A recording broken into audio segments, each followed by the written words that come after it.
Narito tayo ngayon upang matunghayan ang talaga ng mga nagtitrending, nagiinit at talaga namang napaka-latest na issue ni Ate Erica.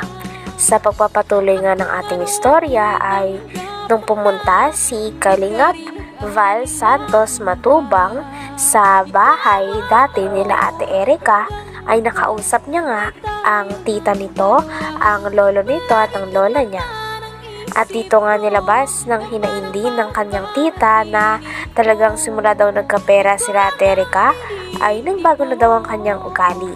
Dati kasi nung wala pa silang pera ay damay-damay at sama-sama daw silang magpapamilya. Ngunit ngayon ay bigla na lang daw nilang iniwan ang kanyang pamilya at hindi na kinakamusta. Nagtampo rin naman po kami kaunti sa kanila kasi po nung time po na 50-50 na rin po yan si mama eh. Swerte na lang po at nabuhay pa. Nung bagong taon na agaw-agaw na rin po yan, eh, nagtampo rin po ako sa kanila kasi nakuha pa po nila kasing maghanda, nung bagong taon magpakasaya. Sa halip na kami nasa ospital, nung time na yun. Talagang hindi naman baga po sa Kuya Val, grabe, nasabon mo ako doon na naiingit. Naiingit ka pero. Malay ko. Hindi po kuya, hindi ako naiingit. Ang ano ko lang po talaga yung kagaya po nung dati nung wala pa silang mga pera. Yung damay-damay kami. Yung tulong-tulong kami pag ang Dati okay sila, no? Na maganda yung relasyon nyo. Eh ngayon po kasi Kung parang nagkapera, iba na. opo, yun po yung isinasama ko lang din po ng loob sa kanila. Dapat di sila nagbago. Kung sakali mang Dagdag pa ng tita ni Ate Erica ay sinabi niya nga na napaka-fake news daw ng mga kumakalat na balita na sinusustentuhan pa daw ni Ate Erica ang kanyang lolo at lola, pati na rin ang kanyang pamilya na naiwan. Sapagkat ang sa katotohanan daw ay talagang hindi na nga daw sila pinapansin at hindi na nga sila kinakausap o kinakamusta man lang ni Ate Erica. Hindi rin totoo na buwan-buwan ay nakakakuha daw sila ng sustento galing kay Ate Erica. Kaya naman gusto rin daw nilang linawin sa mga tao ang bagay na ito sapagkat parang ginagamit na nga lang daw nila Ate Erica at ng kanyang ate na si Sheila May ang kanilang lolo at lola para magkaroon pa ng pera. Bas na mga ilaber na kami daw po ay natatakot na iniwan kami nila Erica dahil nawalan daw po kami ng sustento. Pinapaliwanag ko po sa inyo ilaber, hindi singkunduling, hindi yan si Erica sa aming nagpalamon. Wala kaming natatanggap yan na sustento, sinasabi ninyo. sa akin lang, halimbawa talagang desididong umalis sa Kalinga, sana isinama kayo sa pag-alis para matulungan kayo. Hindi ko na Sabi nga daw, bon-bon binibigyan. Yan nga po yung masakit. Pula pala. Yan po yung gusto nilang palabasin na umano po yung lolo na naman nila. Gagawin na naman po nilang patanginan yung lolo nila para sumikat na naman sila. Para maniwala na naman po ang tao. Nung umpisa po, nagamit yung lolo. Kaya sabi po namin, tama na papa, hayaan na natin sila. Manluloko pala yun, yung ginawa Ang nila. gusto ko po talaga, siyempre po nakakahiya lalabas ka ng bahay, parang hindi ka na proud sa sarili mo, iisip mo na po doon sa mga tao nakakakita sa iyo, gayang ka. Ano mensahe mo kay Erica? Ayan, naka-vlog tayo. Sabi naman ng tita ni Ate Erica ay kung may masasabi din daw siya kay Ate Erica ay mabait naman daw ito at talagang tumutulong naman sapagkat talagang kilala naman nila ito simula pagkabata. Ngunit ang problema nga lang ay nadala daw talaga si Ate Erica sa ugali ng kanyang ate na si Sheila May. Kaya naman ngayon ay talagang hindi na rin niya ito makita at hindi na rin sila nito kinakamusta simula nung iniwan nila ang kanyang pamilya at bumukod sila kasama ang kanyang ate. Sabi naman ni Kuya Val Santos Matubang ay may balak daw siya na papuntahin si Erica at si Sheila May at pagharap-harapin kasama ang lolo at lola pati na rin ang tita nito na marami. Umano po yung lolo na naman nila. Gagawin na naman po nilang patanginan yung lolo nila para sumikat na naman sila. Para maniwala na naman po ang tao. Nung umpisa po, nagamit yung lolo.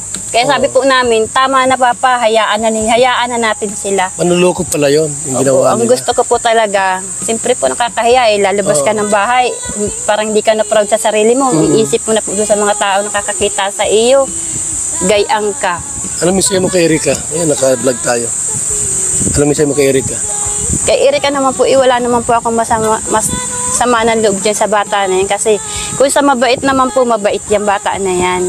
Matulungin din naman po yan. Kaso lang, nadala lang po nito ni ate niya. Kasi kaling magkasunduin ko kayo. Payag ka na magkasundo kayo doon sa kabila. Hindi na muna po, sir. Hindi muna? Hindi na muna, sir. Kasi ang gagawin ko, puntahan ko si Erika sa Silami, papuntahin ko dito para magkasundo Ayaw kayo. na rin po nung kapo. Tinanong naman ni Kuya Val Santos Matubang ang lolo ni Ate Erika kung gusto niya pa bang makipag-ayos kay Ate Erika at kay Sheila May. Ngunit sabi nga ng lolo at lola nila Ate Erika ay ayaw na daw nila makipag-ayos sapagkat hindi na daw nila kaya ang mga nasabi nito sa kanila. Sinabihan kasi ni Sheila May o ng ate ni Ate Erika ang kanyang lolo na mukha daw silang pera. Kaya naman sobrang sakit daw nitong masabihan para sa lolo ni Ate Erika sapagkat sila mismo ang nagpalaki, nagsustento at nagpaaral kay Ate Erika at kay Sheila May. Kung sakali tayo na puntahan ko sila Erika, Silami, para magkasundo kayo, payag ka? Ay, hindi na po. Umitawan ko na po sila. Yung ginawa sa akin ng ganyan ay harang nila, pastangan nila ko ay. Ganun ba? Malalim ang sugat mo tayo, ah. Ha? Hintay lang ang panahon. Pag nagbago sila, pero wala na sa akin. Bakit ay parang masamang loob mo sa papo mo? Ikaw nang magsabihan ng mukhang kwarta, ganyan. Aba, nung kwarta mo bigyan sa akin? At sabihin nila, Siya may sabi mukhang kwarta ka. si Silam, Mukhang kwarta ka daw? itong tanda kong ito, sabihin ako ng ganyan. Walang kaugali. Grabe naman. Hindi dapat bilang isang apo, huwag magsalita ng ganon. Sa lulo na sabihang mukhang pera. Saan sila nang galing? Sa amin, nagpalaki. Kami nagparal, kami nagpalaki kanila.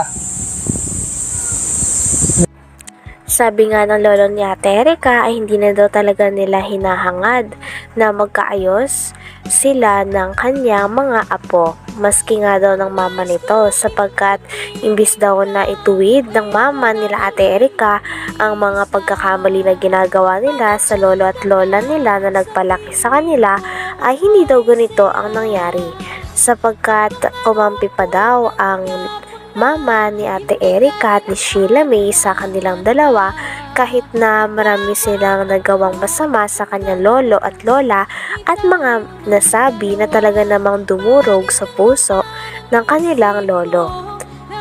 Sabi nga ng lolo ni Ate Erika ay parang wala na daw talagang pag-asa dahil ayaw niya na rin makita ang dalawa dahil feeling niya daw ay talagang nalapastangan siya sa mga sinabi sa kanya ng mga apo na kanyang pinalaki. Ayaw ko na. Hindi kayo magkasurundo. Hindi ko na hinagad na mag-aalis pa kami. Maski yung ina niya. Yung ina wala din namang sana. Anak mo yung ina. Po.